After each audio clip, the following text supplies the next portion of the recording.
आमचा जागर आई दिवाली जग का अंधियारा दूर हो। आई दिवाली जग का अंधियारा दूर हो। राग द्वेष और बैर भुला दे, हर जीवन में प्यार प्यार हो। राग द्वेष और बैर भुला दे, हर जीवन में प्यार प्यार हो। नमस्कार श्रोते हो, साहित्य जागर निर्मित जागरदीप श्राव्य दिवाळी अंक 2024च्या काव्यज्योत या सदरामध्ये मी स्वप्नील वाघमारे आपणा सर्वांचं सहर्ष स्वागत करतो। सर्वप्रथम आपणा सर्वांना दिवाळीच्या मंगलमय शुभेच्छा देतो आणि सुरुवात करूया काव्यज्योत या सदराची। अंधकार संपणार आज ना उद्या, फक्त एका ज्योतीचा उठाव पाहिजे।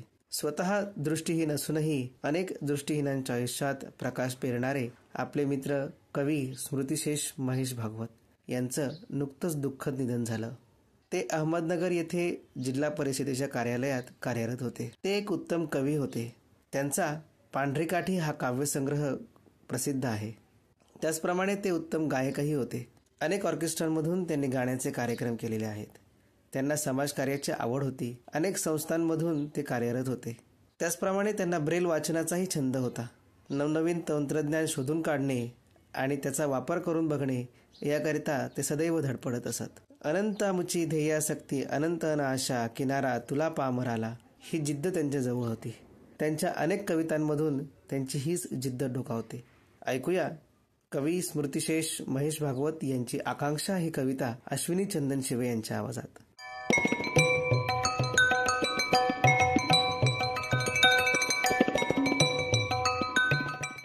कवितेचं नाव आहे आकांक्षा। मुळीन आम्ही आज अंधजन, मुळीन आम्ही आज अंधजन, डोळस असता आमुची वृत्ती। दिगंतराही भेदून जाईल, कष्ट साध्यही आमुची कीर्ती। नकोच आम्हा लटकी माया, नकोच आम्हा लटकी माया, जगण्यासाठी जिजवू काया।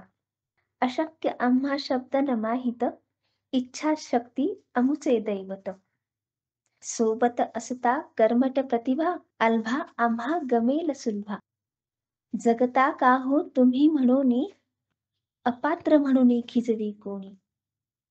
द्यावी संधी आम्हास सत्वर, हृदयामधला दावू ईश्वर। वाचक स्कॅनर हाती येता, टंका क्षमया बनवू हाता। करूच मैत्री संगणकाशी, जॉस साफा अनवाचकसी। करूच मैत्री संगणकाशी, जॉस साफा अनवाचकशी। परी विनंती एकच तुम्हा, परी विनंती एकच तुम्हा, जगा सुखे अन जगू द्या आम्हा।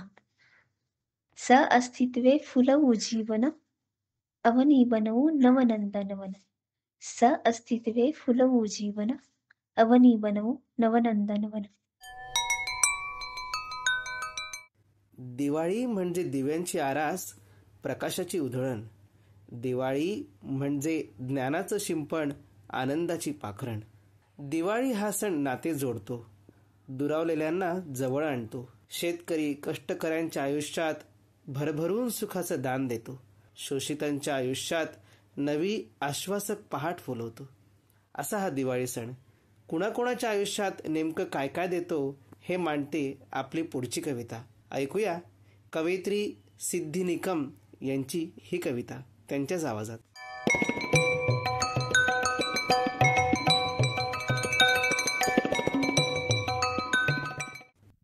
सुखाची व्याख्या। दिवाळी म्हणजे दिवे, दिवाळी म्हणजे आनंद, दिवाळी म्हणजे फराळ, कंदील बनवण्याचा छंद। पण एका प्रकाश किरणाची वाट पाहणाऱ्या त्या कुटुंबांची दिवाळी कशी असेल? शहरातल्या मुलांची वाट पाहणाऱ्या आई वडिलांची दिवाळी कशी असेल? तुमच्या मनाला कधीतरी हा असा प्रश्न पडलाय?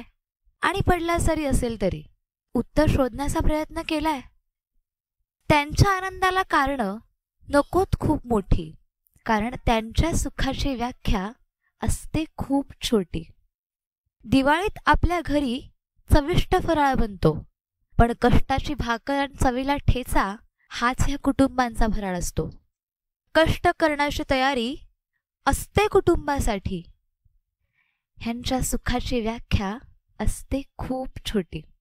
दिवाळीत आपल्या दारी रेखीव रांगोळी सजते, पण ह्या घरची लक्ष्मी मात्र अंगणात रोज सडा घालते. कौतुकाचे दोन शब्द हेच सुख त्या माऊलींसाठी. त्यांच्या सुखाची व्याख्या असते खूप छोटी. दिवाळीत आकाशकंदिलानं अंगण उजळून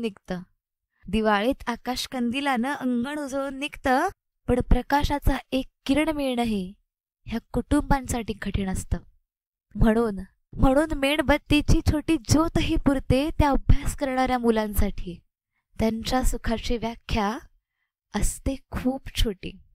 भेटवस्तूंसाठी आपण दिवाळीची वाट पाहतो आणि शहरातल्या मुलांना भेटायला त्या आईवडिलांचा जीव तुटतो. कुटुंबाचं एकत्र येणं हाच सोहळा त्यांच्यासाठी. त्यांच्या सुखाची व्याख्या असते खूप छोटी. पैसा प्रसिद्धी मिळाली तरी शहरात समाधान विकत मिळत नाही. म्हणून शहरात शिकायला आलेल्या मुलांचं इथं मन काही रमत नाही. कारण आईवडिलांची मिठी हाच स्वर्ग त्यांच्यासाठी.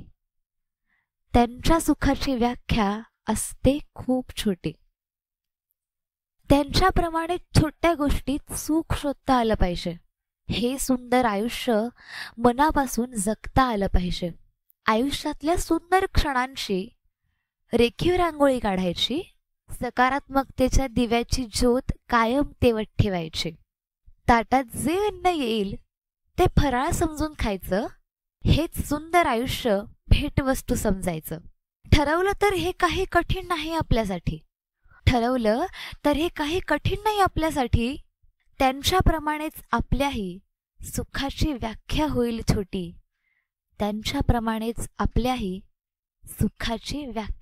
छोटी. वेळ ही प्रत्येकासाठीच महत्त्वाची असते. प्रत्येक गोष्ट वेळेवर होणं केव्हाही चांगलं. परंतु आपल्या आयुष्यात अनेक घटना अशा घडून जातात की त्या घडत असताना आपल्याला त्याचं विशेषत्व कळत नाही, पण त्या घडून गेल्यानंतर त्याचं गांभीर्य लक्षात येतं. कुणाला तरी काहीतरी सांगायचं असतं, पण ती व्यक्ती समोर आली की शब्दच सापडत नाही.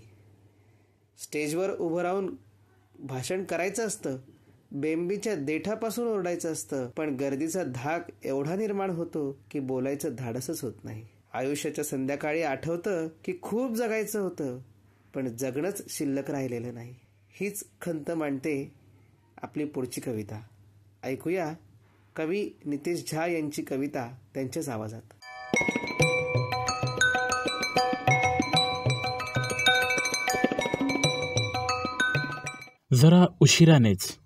जरा उशिरानेच समजतो समजुतीत झालेला गैरसमज. जरा उशिरानेच लागतो अर्थ नसलेल्या गोष्टींचा. जरा उशिरानेच ऐकू येते ऐकू न आलेली हाक. जरा उशिरानेच वाटतो कधी न वाटलेला धाक. जरा उशिरानेच दिसू लागते पडद्या आडचे दृश्य. जरा उशिरानेच कळू लागतो डोकावणारा भविष्य. जरा उशिरानेच कळते कारणांमागचे कारण. जरा उशिरानेच स्पष्ट होते संदर्भ नसलेले स्पष्टीकरण. जरा उशिरानेच वाटते की हे तर काहीच नाही. जरा उशिरानेच जाणवते की मी एकटा नाही. जरा उशिरानेच सुटते न सुटलेले गणित. जरा उशिरानेच ऐकू वाटते प्रेमाचे संगीत. जरा उशिरानेच वाटते की हे असे सारे नसावे. जरा उशिरानेच उलगडते की आयुष्य कसे जगावे. जरा उशिरानेच होते जाणीव की जगलो बरंच राखून. जरा उशिरानेच मन कळवळते की आता सर्व पहिल्यापासून. जरा उशिरानेच जाणवते की सर्व जरा उशिराच कळावे. जरा उशिरानेच जाणवते की सर्व जरा उशिरानेच कळावे. यंत्रमानव नव्हे तर माणसाने माणसासारखे जगावे. श्रोते हो, आता आपण ऐकणार आहोत कवयित्री सुधाताई म्हात्रे यांची कविता. सुधाताई म्हात्रे ह्या उत्तम कवयित्री आहेत. त्यांच्या अनेक कविता अनेक मासिकांतून व दिवाळी अंकांतून प्रकाशित झालेल्या आहेत. त्याचप्रमाणे अखिल भारतीय मराठी साहित्य संमेलनात आपली कविता वाचण्याचा बहुमान त्यांना प्राप्त झालेला आहे. ऐकूया सुधाताईंची सावली ही कविता त्यांच्याच आवाजात.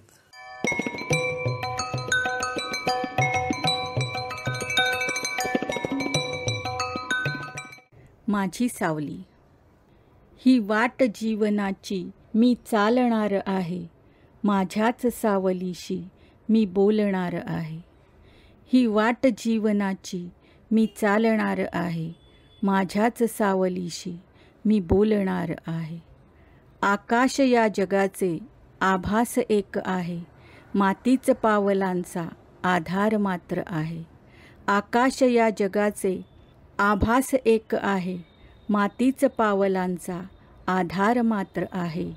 ही वाट जीवनाची मी चालणार आहे, माझ्याच सावलीशी मी बोलणार आहे.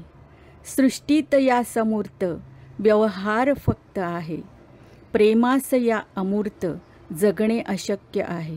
सृष्टीत या समूर्त व्यवहार फक्त आहे, प्रेमास या अमूर्त जगणे अशक्य आहे. ही वाट जीवनाची मी चालणार आहे, माझ्याच सावलीशी मी बोलणार आहे. माझीच सावली मज देणार साथ आहे, माझीच सावली मज देणार साथ आहे. विझल्यावरी चिता ती होणार राख आहे, माझीच सावली मज देणार साथ आहे. विझल्यावरी चिता ती होणार राख आहे. ही वाट जीवनाची मी चालणार आहे, माझ्याच सावलीशी मी बोलणार आहे. माझ्याच सावलीशी मी बोलणार आहे. मित्रांनो, काही दिवसांपूर्वी एक बातमी कानावर आली होती. एका 8 वर्षाच्या मुलीवर एका मंदिरातल्याच सेवेकऱ्यांनी सलग 8 दिवस अत्याचार केले व त्यानंतर त्या मुलीला मारून फेकून देण्यात आले.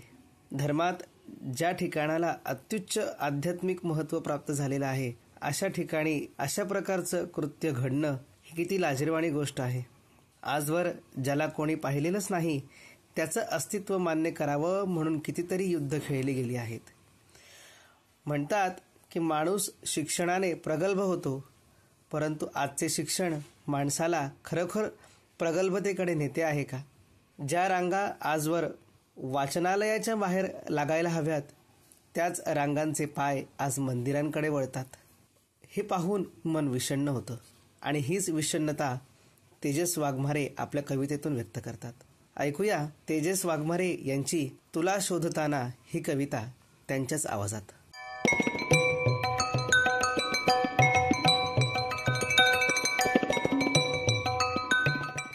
तुला शोधताना. तुझ्या मंदिरी येता येता मंदिराचे उंबरेही झिजले आणि पायही थकले. तुझ्या मंदिरी येता येता उंबरेही झिजले आणि पायही थकले. पण तू मात्र भेटलास नाहीस. त्या मंदिरात पुजाऱ्याचे पोट होते. असंख्य लोकांच्या भक्ती व आस्था भावनेचं भांडवल करून तिथून पैसे कमवणाऱ्या धर्मज्ञांची भंपक पण व्यावसायिक पारायणही होती तिथे. न जाणो कित्येक काळापासून दैवी कृपेची फसवी आस लावून बसलेली काही प्रामाणिक माणसंही होती तिथे. आणि या सर्वांपुढे एका दगडावर अत्यंत सुंदर आखीव रेखीव नक्षीकाम करून बनवलेली एक लोभस मूर्तीही होती. पण ते तू नव्हताच. देवा, तुझा सहवास म्हणे पवित्र असतो. मग तुझ्या मंदिरात तुझ्या 8 वर्षाच्या लेकरावर जेव्हा 8 दिवस बलात्कार होतो, तेव्हा का बोलला नाहीस तू? का उभा राहिला नाहीस न्यायाच्या बाजूनं? हे परमेश्वरा, तू जगाचा करता धरताना मग साम्राज्यवादी सैतानाला का रे फोफाव दिलीस तू? का सांडवावे लागले रक्त भारतासहित अनेक देशातील नागरिकांना, आणि तेही आपल्याच देशात स्वतंत्र म्हणून जगण्यासाठी? गुलामांचा व्यापार तुझ्याच जगात पाहून तू हळहळला नाहीस का रे?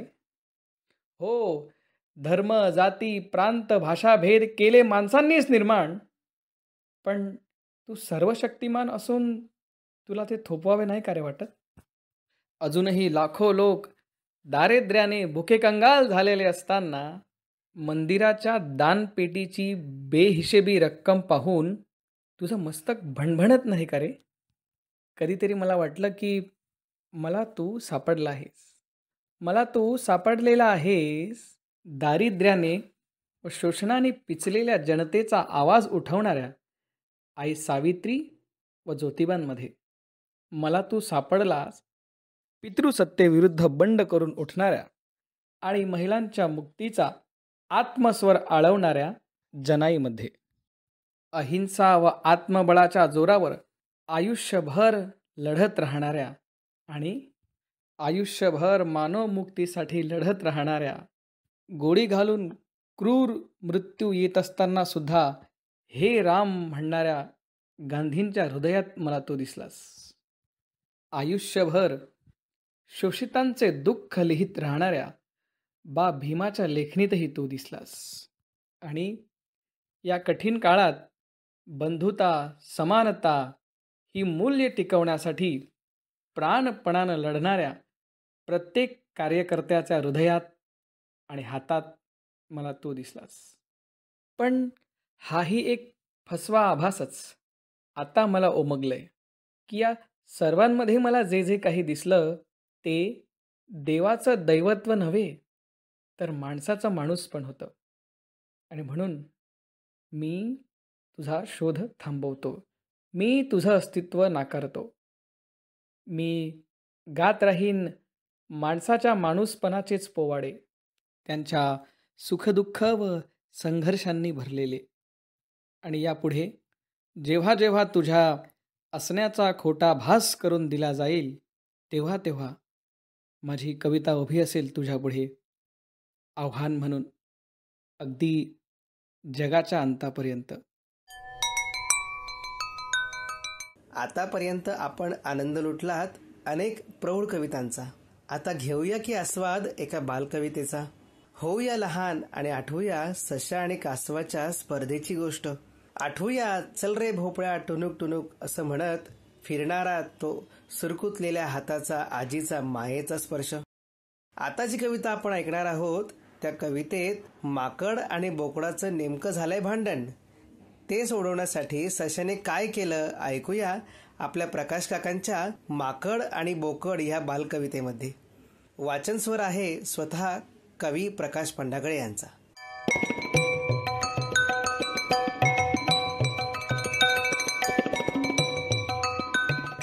माकड आणि बोकड.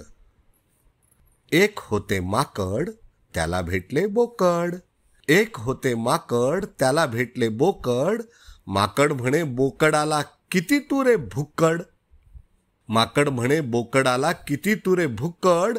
रागावून बोकडाने मारली एक थप्पड. एक होते माकड, त्याला भेटले बोकड.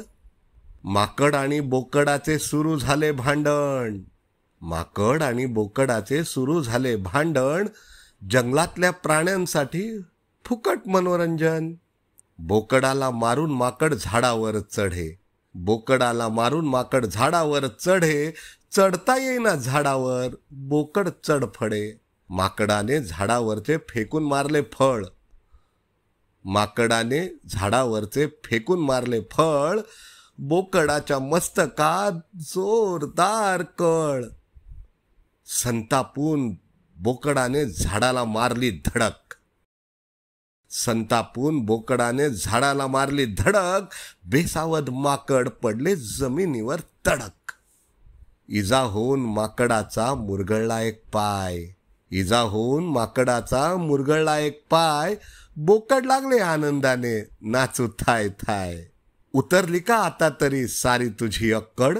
अरे उतरली का आता तरी सारी तुझी अक्कड. एक होते माकड, त्याला भेटला बोकड.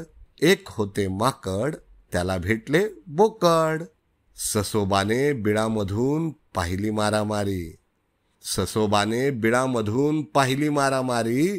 भित्रेपणा सोडून आली बाहेर स्वारी.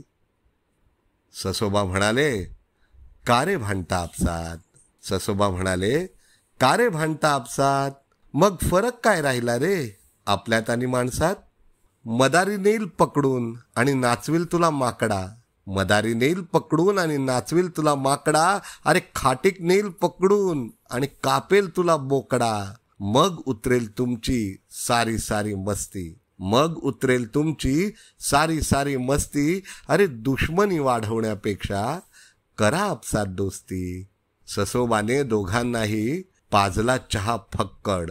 ससोबाने दोघांनाही पाजला चहा फक्कड. एक होते माकड त्याला भेटले बोकड. एक होते माकड त्याला भेटले बोकड. फेकून दिले दोघांनीही दुश्मनीचे जोखड. घट्ट केली मैत्रीची गोड गोड पकड. घट्ट केली मैत्रीची गोड गोड पकड. दोस्तों, अभी हम सुनेंगे एक हिंदी कविता. क्या होती है कविता? कविता होती है शब्दों की रचना. कविता होती है भावनाओं की बहती सरिता. दोस्तों, शब्द ऐसी चीज है जो तोड़ते भी है और जोड़ते भी. वो कहते हैं ना, जो न देखे रवि वो देखे कवि. दोस्तों, हर एक कविता का अपना अलग रूप होता है. सुनते हैं कवयित्री नीलिमा सुर्वे जी की कविता क्या होती है कविता. सुनाने जा रही है उज़्मा अंसारी.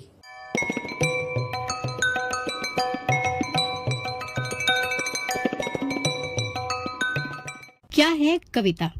क्या है कविता? यूँ तो शब्दों का भी और लुका छुपी का भी खेल है कविता. भावनाओं का मेल है कविता. कभी अचानक प्रकटती है या तो फिर कभी बुलाने पर भी नहीं आती है कविता. कभी एक छोटी सी झलक दिखला के छुप जाती है और फिर सालों बाद अचानक प्रकट हो जाती है कविता. माँ, गुरु, ईश्वर, दोस्त, सब कुछ है कविता. प्रार्थना, दुआ तो कभी दवा भी स्वयं ही बन जाती है कविता.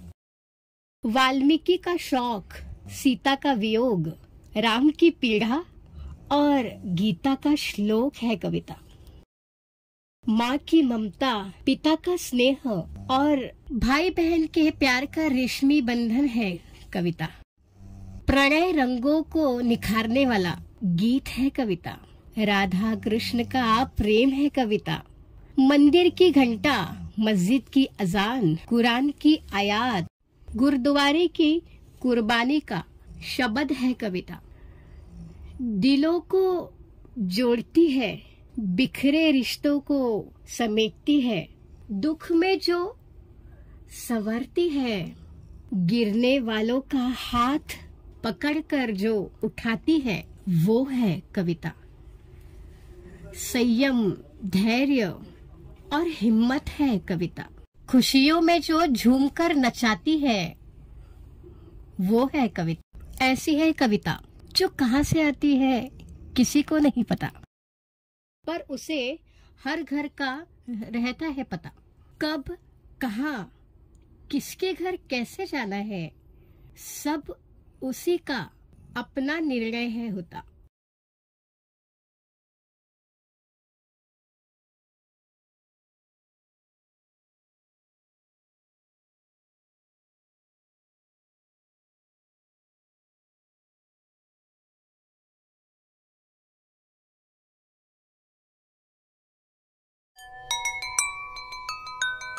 श्रोते हो, जागरदीप श्राव्य दिवाळी अंक 2024च्या काव्यज्योत या सत्रामध्ये आत्तापर्यंत आपण सप्तरंगी कवितांचा आनंद लुटलात. आशा करतो की या सर्व कविता आपल्याला नक्कीच आवडल्या असतील.